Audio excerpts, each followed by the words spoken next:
This happened back in the summer of 2014. I was 23 years old and had just moved to a small town in southern Ohio to help my grandfather clear out his estate after he passed away. Since the process was going to take a few months, I needed a temporary job to cover my expenses.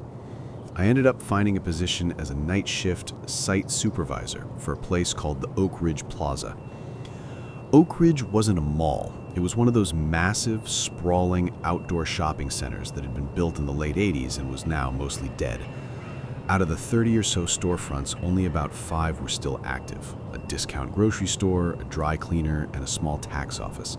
The rest were boarded up with plywood or had their windows covered in thick brown paper. My job was basically to drive a beat-up white security truck around the perimeter and walk through the service corridors behind the shops to make sure no one was breaking in to steal copper piping. It was the loneliest job I've ever had. The plaza sat right on the edge of a massive state forest, and at night, the silence was so heavy it felt like it had weight. The only sounds were the hum of the transformer boxes and the occasional screech of an owl. The weirdness started during my second week. I was doing my 2 a.m. walkthrough of the service corridor behind the east wing. This corridor was a long, narrow concrete tunnel that ran behind the boarded-up shops, allowing access to the electrical panels and loading docks. As I passed the back door of what used to be an old bridal shop, I noticed it was slightly ajar. I knew for a fact I had locked that door the night before.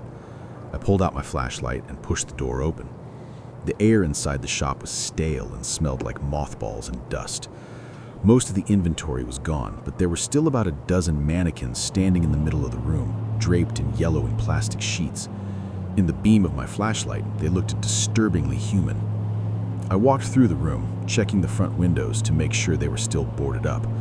Everything seemed fine. But as I turned to leave, I noticed one of the mannequins, a tall one near the back, wasn't covered in plastic. It was dressed in a very clean, very modern men's suit. It wasn't a wedding suit, it was a casual navy blazer and khakis. It looked brand new. I felt a prickle of unease. I figured the property owners might be starting to move new inventory in, so I just locked the back door and moved on. But when I checked the bridal shop again the next night, the mannequin had been moved. It was no longer in the back, it was standing right next to the back door I had used to enter the shop. And it was wearing a different outfit, a gray hoodie and jeans that looked exactly like the ones I was wearing at that very moment. I didn't stay in the shop. I locked the door, went back to my truck, and sat there for a long time watching the monitors. I didn't see anyone on the cameras. I told myself it was a prank. There were a few teenagers who lived in the trailers down the road, and I figured they had found a way in and were messing with the new guy. A few days later, I was sitting in the small security office near the grocery store, eating my lunch. The office had an old landline phone that was only supposed to be used for emergencies or calls from the management company. Around 3:15 a.m., the phone rang. I picked it up, expecting to hear my boss checking in. Instead, there was just silence. I said hello several times, but no one spoke. Just as I was about to hang up, I heard a faint sound on the other end. It was the sound of a vacuum cleaner running in the distance. Then a man's voice, very calm and polite, said, "You missed a spot in the West Wing." The line went dead. My heart was pounding. The West Wing was the most dilapidated part of the plaza, completely dark and supposedly vacant for over a decade. I didn't go to the West Wing that night. I stayed in the office with the door locked until the sun came up. The next morning, I called my supervisor, a guy named Rick, and told him about the phone call. Rick was a no-nonsense guy who had worked security for 30 years. He told me the phone lines in the plaza were a mess and that crosstalk from the grocery store next door was common.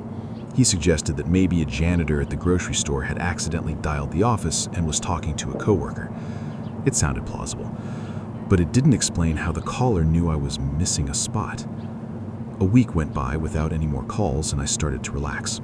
I convinced myself I was just being paranoid. Then, on a Tuesday night, I found a small handwritten note tucked under my windshield wiper when I returned to the truck after a patrol. It was written on a piece of lined notebook paper. It said, "The lights in the corridor are too bright. They give me a headache." I looked around the empty parking lot. My truck was the only vehicle there. The nearest trees were 50 yards away. Whoever had left the note had to have watched me get out of the truck and wait for me to walk around to the back of the buildings. I decided I'd had enough. I wasn't going to quit yet, but I wanted to find out where this person was hiding.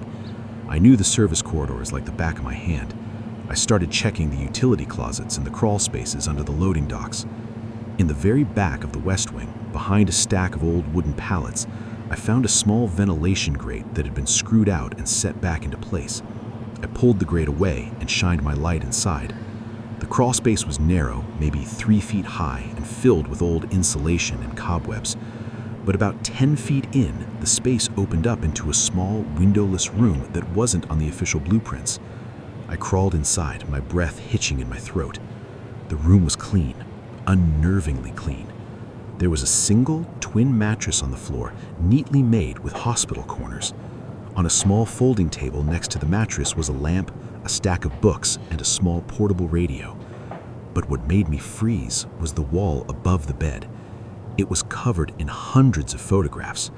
They weren't photos of celebrities or landscapes. They were photos of me. There were photos of me sitting in the security truck, photos of me checking doors, photos of me eating my lunch in the office. There were even photos of me at the grocery store in town, taken from a distance.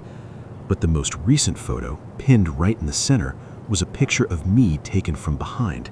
I was standing in the bridal shop looking at the mannequin in the gray hoodie. I realized then that the person wasn't just watching me. They were living right underneath me, moving through the service corridors like a ghost. I backed out of the crawl space as fast as I could. I didn't go back to the office. I ran straight to my truck, drove out of the plaza, and didn't stop until I reached the police station. The police came out and searched the West Wing. They found the room, the mattress, and the photos, but the man was gone. They did, however, find something else in a small lockbox under the bed. It was a collection of keys, dozens of them. Every single key was labeled with a date and a location. There were keys to the bridal shop, the grocery store, the tax office, and even the security truck I was driving. The most disturbing key was the absolute bottom of the box. It was a brand new house key with a small tag that had my grandfather's address written on it, the house where I was currently staying. The police identified the man through fingerprints left on the radio. His name was Arthur Vance, a former janitor who had worked at the Oak Ridge Plaza for 20 years before it started shutting down. He'd been fired 5 years ago for unprofessional behavior, but apparently had never left. He knew every secret passage, every hidden room, and every shortcut in the entire complex. I moved out of my grandfather's house the next day and stayed in a hotel until I could find a place in a different county. I never went back to Oak Ridge Plaza. My supervisor told me they hired a new security firm and installed motion sensor alarms in the service corridors, but they never caught Arthur. It's been 10 years, and I still live with a heightened sense of awareness. I check my locks 3 times before I go to sleep. I never sit with my back to a door in a public place. And sometimes, when I'm in a quiet building and I hear the distant hum of a vacuum cleaner, I feel a cold knot of dread in my stomach.